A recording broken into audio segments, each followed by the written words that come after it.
Stanley and Flora work on the line that runs through Great Waterton. Once a prosperous, booming town, it became abandoned until Thomas rediscovered it after going down an unused track.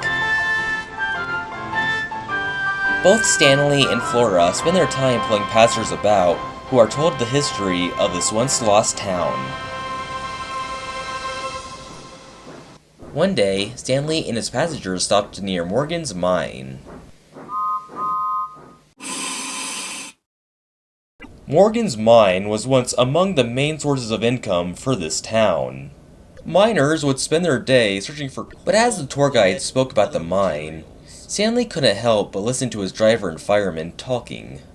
"You know," said his driver, "I once heard a ghost story about this old mine." "Really? What happened?" "Well, from what I can remember, the story goes like this. A little engine would assist the miners by taking loaded wagons up to the surface. But the ground and props used to keep up the tracks became less and less stable over time. One day, as the little engine puffed into the mine, the tracks gave way right underneath its wheels. The engine and its crew were never found again.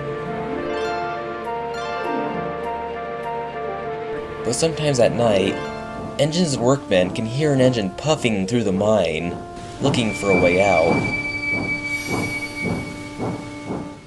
Of course, I don't know if any of it's true, but it's definitely an interesting story. Both Stanley and his firemen agreed. That night, Stanley told Flora about his driver's story. It's probably not true, but I can't help but wonder if there is a ghost engine in that old mine. It's a neat story for sure, but our drivers tell us ghost stories all the time. I'm sure that one isn't any more true than all the rest we've heard." "That's true. I guess if there was a ghost engine, Thomas would have seen it and his little adventure down there," laughed Stanley. Stanley's driver came up to them. "Sorry to interrupt your discussion, but I just received a call about some trucks left by the station. We're going to have to shunt them somewhere out of the way." "Oh, yes, sir." Stanley buffered up to the trucks and shunted them into a siding. But as he puffed near Morgan's mine, he heard a strange noise. He wasn't sure what it was, but it sounded like the chuffing and metal clinking of an old engine.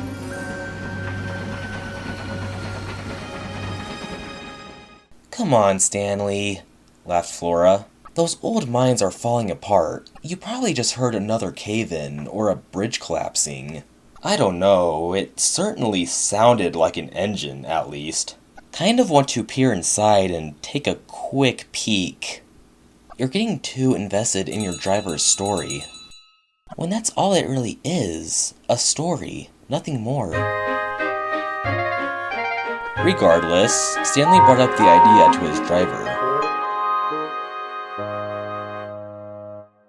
"We'll have to be extra careful," said his driver, "but we can take a quick look tonight." So that's what they did that evening.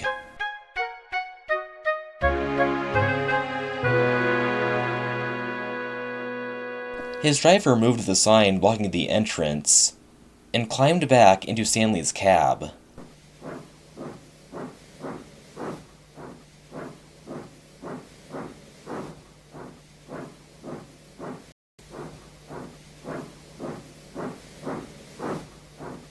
"You ready, old boy?" "Of course I am." Stanley inched slowly into the mine. His lamp illuminated the inside.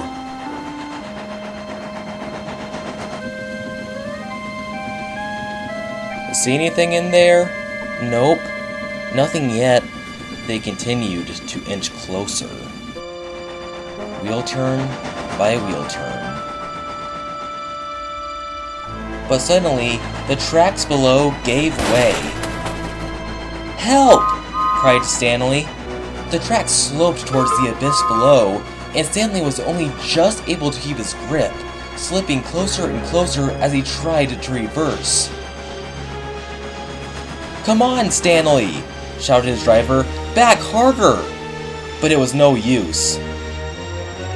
But just as Stanley thought he was going to fall right down, he felt something around his back buffer. Flora was trying her hardest to pull him back out. "I got you, Stanley. Just keep backing." So that's what Stanley did.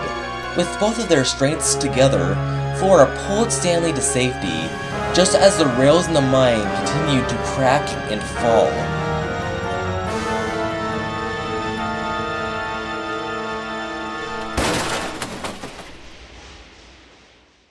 "Stanley, what were you thinking?" I don't know. I thought maybe you could find the lost ghost engine?" "Yes, actually."